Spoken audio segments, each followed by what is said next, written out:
France Bleu Soir.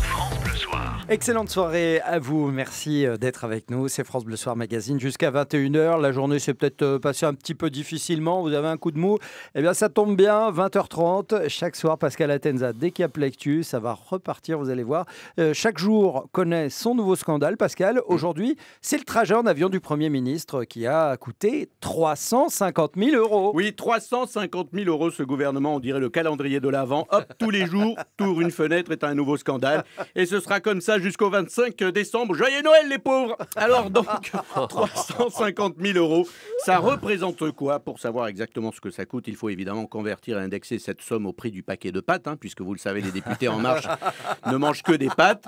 Donc ça leur parle. Alors au prix du paquet de pâtes, 350 000 €, il y en aurait pour 100 ans de bouffe. C'est quand même pas mal. Le plus drôle, c'est que j'ai lu la bio de Édouard Philippe ce matin pour savoir un peu de qui il s'agissait. Il cite souvent Le Petit Prince de Saint-Exupéry. Vous savez, l'auteur aviateur. Le Petit Prince, dessine-moi un mouton. Bah, si t'as 350 000 balles, ok. Alors, pour ceux qui y débarquent, j'explique. Matignon a affrété pour 350 000 € un avion d'un loueur privé afin de permettre à Édouard Philippe et sa délégation de rentrer de Nouvelle-Calédonie plus vite en gagnant 2 heures. C'était il y a 15 jours et d'éviter de terminer le voyage dans un avion de l'État jugé trop inconfortable. Comme on dit à Air France, 350 000 €, ça c'est du vol. Eh oui. Depuis le temps, on le sait, il faut se méfier des gens qui ont un double prénom dans les transports. Émile Louis, Édouard Philippe, faut faire très gaffe. Mais bon, qu'a à répondre notre Premier ministre sur cette affaire? Alors il a été très clair, Édouard Philippe ne parlera qu'en présence de Laurent Delahousse. Ça y est, tranquille. Non, je plaisante. Il était ce matin chez nos confrères de RTL. Alors, je ne sais pas quel était le montant de la valise RTL, mais on l'a plus revue, cette valise. Je dis ça, je dis rien. Alors, chez nos confrères, Édouard Philippe a dit qu'il assumait et que c'était cher de déplacer un Premier ministre. Ils ont aussi enregistré les grosses têtes ce matin. Parce que ça faisait longtemps que je n'avais pas entendu une si bonne vanne.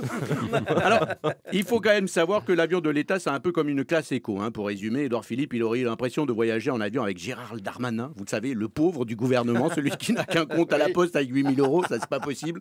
Mais oui, je vous l'ai déjà dit, dans ce gouvernement, il n'y a que des millionnaires, ça va de 2 millions jusqu'à presque 8 millions de patrimoine, c'est plus un gouvernement, c'est le vestiaire du PSG. Alors il faut le savoir également, l'avion militaire de l'État que devait prendre Édouard Philippe pour rentrer à Paris, c'est quand même un vieux modèle. Et oui, c'est pour ça, c'est un vieil A340, un ancien modèle, il a beaucoup d'heures de vol, c'est simple, le gouvernement, cet avion, il le surnomme Brigitte. Non.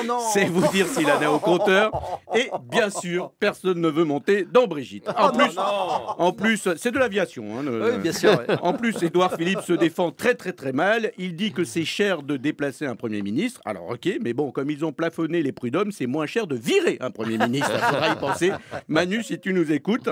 Ensuite, il dit qu'il était à Nouméa et qu'il devait rentrer très vite, d'où l'avion à 350 000 €. Alors que s'il avait dit « j'ai pris un avion à 350 000 € pour aller sur la tombe de Johnny », là, vous voyez, ça passait quand même un peu mieux. Les gens, ils l'auraient pardonné. Et puis, du coup, l'aéroport Notre-Dame-des-Landes sera baptisé l'aéroport Édouard Philippe. Un hommage.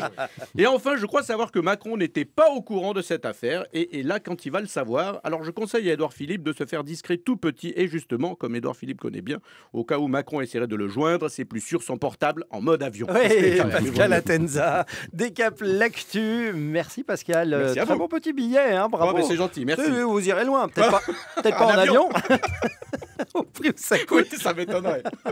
Pascal Atenza à retrouver également tout en images sur francebleu.fr.